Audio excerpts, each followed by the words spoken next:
Terechia horokalau ni kuonekete makarika ya kuna moyo antubari na madaga mwanya indi batina nguse borisi bakone Kenya kwela tiangas ntereu tubondi bonekete wikiro bua bonene mugi wa ntereu paraba uchumiretie kidi uringi bokura na minister wokaria bondene na wadani bomatura Kipchumba Murkomen na weten barane kandite mabisa bokaria ntereu noroka watekana kiuna watho akedra kiukirwe tale redito riake watho Phineas Imana na Ronro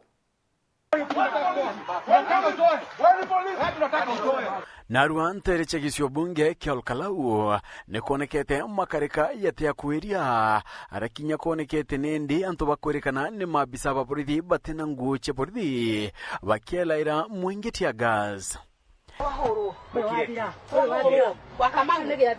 Mbicha ikioneka kuntu mwanya na kureto kwa bunene kira antu baraba wituritie kiuringi bobokura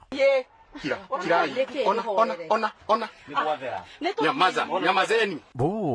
Bukeya uriro tere na ruragana thirikari runekete rukimeneria thirikari kumania na makarika ya na kuwa thirikari nebatire kwa mpange. And that deployment has been done by Kipchumba Murkomen, Raymond Omolo, under the instructions of President William Ruto. I did inform the IG Douglas Kanja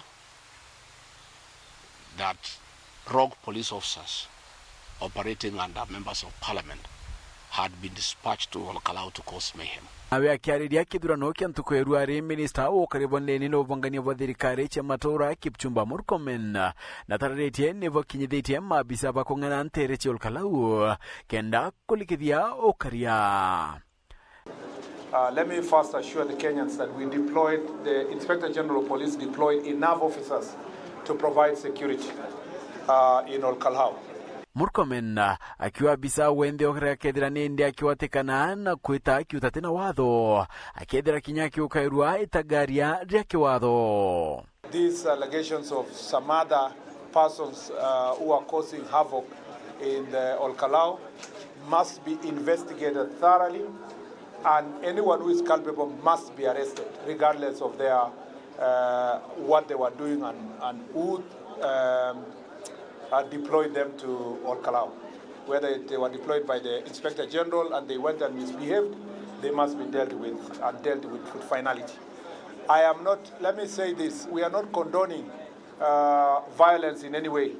Whether it was Olkalau, whether it was Mbere, whether it was Narok, and whether in the next elections, we want to assure the people of Kenya that we are not going to condone that kind of thing. So any such actions must be investigated and perpetrators brought to book immediately. Phineas Imana Ndeto Cheweru.